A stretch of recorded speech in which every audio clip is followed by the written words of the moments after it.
Gold, trusted gold buyers. మీరు తాకట్టు పెట్టిన బంగారాన్ని విడిపించి ఈ రోజు ఉన్న మార్కెట్ ధరకు కొనబడను.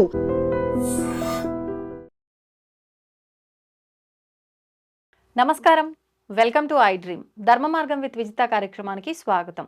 ప్రస్తుతం మనతో పాటు ఉన్నారు దివ్య విశ్వశక్తి పరివార ప్రచారకులు స్వామి ఓం స్వరూప్ గారు. ఇప్పుడు వారితో మాట్లాడి మనకున్న సందేహాలన్నింటినీ కూడా నివృత్తి చేసుకునే ప్రయత్నం చేద్దాం.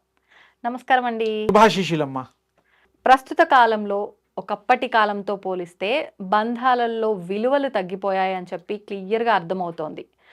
ఎవరికి ఎవరి దగ్గర వాల్యూ అనేది లేదు. అది కుటుంబంలో వాళ్ళ మధ్య చూసుకున్నా, సన్నిహితుల మధ్య చూసుకున్నా కూడా ఆ విలువలు లోపించాయి. అంటే ఇది పరిస్థితుల ప్రభావం అనుకోవచ్చా? అసలు దీని గురించి మనం ఏమనుకోవచ్చు? మళ్ళీ తిరిగి ఆ బంధాలు, బంధుత్వాలు, ఈ విలువలు రావాలి అంటే మనం చేయాల్సింది ఏంటి? బాగుందమ్మా. ఈ కలియుగంలో మొట్టమొదలు కలి యొక్క ప్రవేశం కాబట్టి 5126 సంవత్సరాలు అవుతోంది కలి ప్రవేశించి. అప్పటి నుంచి మార్పులు చేర్పులు సహజంగా రావాలి. ఎందుకంటే దాని ఆ కాల మహిమ ఇది. ఎంత కాల మహిమ ఉన్నా కూడా మనకి విజ్ఞానము, ఆ పరాజ్ఞానం ఉంటే అది మన ఏం చేయలేదు. దైవ స్మరణ, శక్తి స్మరణ, శక్తోపాసన, సూర్యోపాసన చేస్తే మనమేంటో మనని గుర్తిస్తుంది, గుర్తింప చేస్తుంది. ఈ బంధాలు, తల్లిదండ్రులు, పిల్లలు ఇవన్నీ కూడా ఎందుకు ఒకరినొకరు ప్రేమించడానికి, ఇష్టపడడానికి కారణం ఏంటంటే తల్లిదండ్రులు ఎంతో ఇష్టంతో పిల్లల్ని కంటారు. ఎందుకు అంటే వాళ్ళ యొక్క రక్త మాంసాలని పంచిపెట్టి కన్నందుకు. ఎన్నోసార్లు చెప్పాము, మనం ఆత్మల్ని కనలేరు, అవును, ఓన్లీ శరీరాన్ని ఇవ్వగలుగుతారు. ఆ ఇచ్చిన ఆ శరీరంలో ఆత్మ ఎంటర్ అవుతుంది. అది కూడా ఎక్కడి నుంచి వస్తుందో కూడా అడ్రస్ చెప్పాం, ఐడియల్ ఆత్మలని. ఐడియల్ ఆత్మలు అనేది లోకం ఉంది, అందులో ఎవరికైనా ఇష్టం ఉంటే వాళ్ళకి నచ్చితే ఆ గర్భంలోకి రావడం, ఆ రూపం తీసుకోవడం జరుగుతూ ఉంటాయి. అది కామన్గా రెగ్యులర్ ప్రాసెస్ అది. అయితే ఇక్కడ పుట్టిన తర్వాత ఆ తండ్రి పెరుగుతున్న పిల్లల్ని, స్త్రీలు కానీ పురుషులు కానీ, అమ్మాయిలు అబ్బాయిలు ఎవరు పుట్టినా ఎందుకు ప్రేమిస్తారు అంటే వాళ్ళకి ఇష్టం. బాబు ఇష్టం అనుకోండి, ఆయన బాబుకి కావాల్సినవన్నీ కొనడం, నాలాగా ఉన్నాడు, మా తాతయ్యలాగా ఉన్నాడు, మా నాన్నలాగా ఉన్నాడు, పోల్చుకొని సంతోషపడుతూ ఉంటారు. ఆ రంగు, రూపు, పొట్టి, పొడుగు అన్నీ కూడా. అలాగే ఆ తల్లి కూడాను వాళ్ళ ఇంట్లో వాళ్ళ పోలికలు ఏమన్నా వస్తే ఆవిడ ప్రేమిస్తుంది. కానీ ఈ యొక్క శరీరాలనే ప్రేమిస్తూ ఉంటారు, ఈ బంధాల్ని పెంచుకుంటారు, అనుబంధంగా మారుస్తూ ఉంటారు, అంతవరకే. కానీ వాళ్ళు గ్రహించాల్సింది ఆత్మలని కనలేమని తెలియదు పాపం. అది తెలుసుకొని ఆత్మల్ని మనం రూపం ఇచ్చామే కానీ ఆత్మల్ని మనం కనలేము. అందుకని ఆత్మలతో కాంటాక్ట్ అయ్యి, అంటే ఆత్మల్ని కూడా ఉపాసనా మార్గంలో మంచి ఆత్మలు, దైవాత్మలు ఉంటాయి. వాటిని ఇచ్చేసి అలాంటి వాటిని ప్రేర్ చేస్తే అవే ఈ వీళ్ళ గర్భంలో అవి రూపం తీసుకోగలుగుతాయి. మంచి పిల్లలు, వంశాలు నిలబెట్టేవాళ్ళు, మంచి అలవాట్లు, మంచి గుణాలు ఇవన్నీ కలిగిన పుత్రికలు కలుగుతారు. ఎందుకు? ఎలాగైనా ఇప్పుడు పూజలు పునస్కారాలు చేసి అవే దండం పెడుతున్నాం కదా, ఆ దండం ఇలా కూడా పెట్టి ఆ ఆత్మలు కూడా మంచి సోల్ని, నాకు మంచి ప్రాణాన్ని, ఆ భగవంతుడు మీకు ఇష్ట దైవాలని కోరుకున్నప్పుడు ఆ భగవంతుడు తప్పకుండా మీకు బ్లెస్ చేస్తాడు. ఆ భగవంతుడి చేతుల్లో సర్వము ఉన్నది, సూత్రధారి ఆయన. అందుకని వారిని కోరుకోవడం వల్ల ఈ తల్లిదండ్రులకి మంచి సంతానము, సత్సంతానము, మనకి కుటుంబానికి గౌరవప్రదమైనటువంటి పిల్లలు కలిగి మర్యాదలు కాపాడుతూ సంఘంలో మనని గుర్తించేటువంటి వంశంగా తీర్చిదిద్దడానికి ఆ పిల్లలు ఎంతో కారకులు అవుతారు. పలానా వాళ్ళ పిల్లలు, పలానా వాళ్ళ వంశం, ఆ అబ్బాయి కలెక్టర్ అయ్యాడు, ఆ అబ్బాయి మినిస్టర్ అయ్యాడు, ఆ అబ్బాయి గొప్ప యాక్టర్ అయ్యాడు, ఇలా ఏదో చెప్తూ ఉంటారు, డాక్టర్ అయ్యారు. మంచి బుద్ధులు కలిగినటువంటి పిల్లల్ని కనాలి అంటే పూజలతో పాటు, భగవంతుడి నామంతో పాటు, భగవంతుడి యొక్క సంకల్పంతో పాటు మనం కూడా ఒక మంచి సంకల్పం, మంచి సోల్ని ఆహ్వానించే సంకల్పం కూడా ఒకప్పుడు చేసేవారు.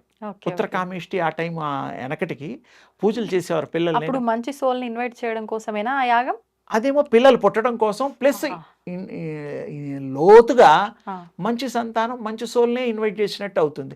ఎవరో దుర్మార్గుని కనమని ఏ దేవుడిని అడగం కదా, నాకు ప్రసాదించే తండ్రి దుర్మార్గుడు పిల్లలు లేరు అంటే ఎవరినో పిల్లల్ని ఇస్తారు, అలాగే అట్లా కాదు. సన్మార్గమైన పిల్లలు, సత్సాంప్రదాయాన్ని కాపాడే పిల్లలు, ప్రేమించే పిల్లలు, ప్రేమించబడే పిల్లలు అని కదా అర్థం. ఇప్పుడు గురుగారు మనం ఎంత కోరుకున్నా ఏం చేసినా మన కర్మను బట్టే కదా డిసైడ్ అవుతుంది ఎవరు ఏ గర్భం నుంచి జన్మించాలి, వాళ్ళ తలరాత ఎలా ఉండాలనేది. అది కొంతవరకే, ఉమ్, ఎందుకంటే కొంత. పూర్వజన్మలో మిగిలిపోయినవి చేయడం కోసమే ఈ జన్మ, అంతేకాని ఇంకోటి కాదు. అదేంటి, దానికి అనుభవించడం కోసం ఉండడానికి ఇల్లు ఉన్నట్టు దానికి ఓ దేహం కావాలి, ఓకే. ఆ దేహం మనం ఏర్పరుస్తున్నాం, అది వస్తుంది, ఆ పనులు చేసుకుంటోంది. ఇంకోటి తల్లిదండ్రులు కూడా మంచి పనులు చేసి పెడుతోంది, సంతోష పెడుతోంది, ఆ చిన్నపిల్లల్ని ముద్దాడుతూ ఉంటారు. ఆత్మని ఆత్మ ప్రాణంతో సమానం కాబట్టి అది చలనం లేకపోతే అది మరి పిల్లాడు కానీ పిల్ల కానీ మరి కదలికలు లేకపోతే మనం ఎలా ప్రేమిస్తాం? ప్రేమించాం. అది ఉండాలంటే ప్రాణశక్తి రావాల్సిందే. వాడు పెరిగి పెద్ద అయిన తర్వాత ఎటువంటి వాళ్ళైనా చిన్నప్పుడు మాత్రం అందరికీ ముద్దు తర్వాత ఆ యొక్క ఇష్టత విశేషంగా తల్లిదండ్రులు కోరుకునే దాన్ని బట్టి పెంపకాన్ని కూడా ఆధారం ఉంటుంది, పూర్వజన్మ సుకృతం కూడా ఉంటుంది.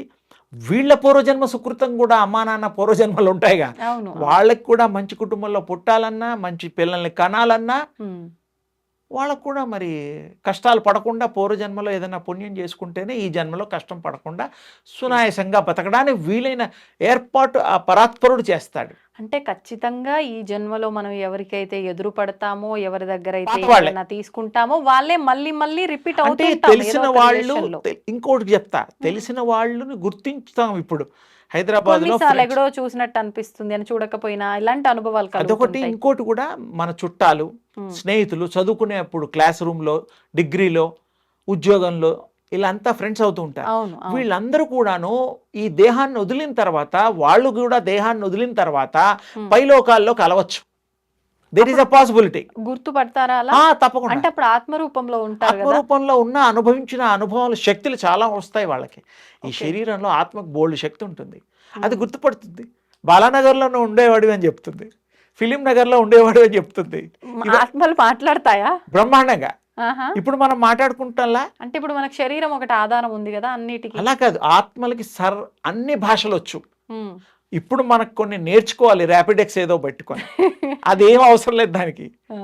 అదే పవర్ కదా, అంతే. పవర్ లో అంత పవర్ ఉంటుంది. అన్ని భాషలు, అన్ని రకాల విశేషమైనటువంటి శక్తులు అవి సంపాదించగలుగుతాయి, చూడగలుగుతాయి, చేయగలుగుతాయి, ప్రేరేపించగలుగుతాయి, ఇతరులకు కూడా మంచి కూడా చేయగలుగుతాయి.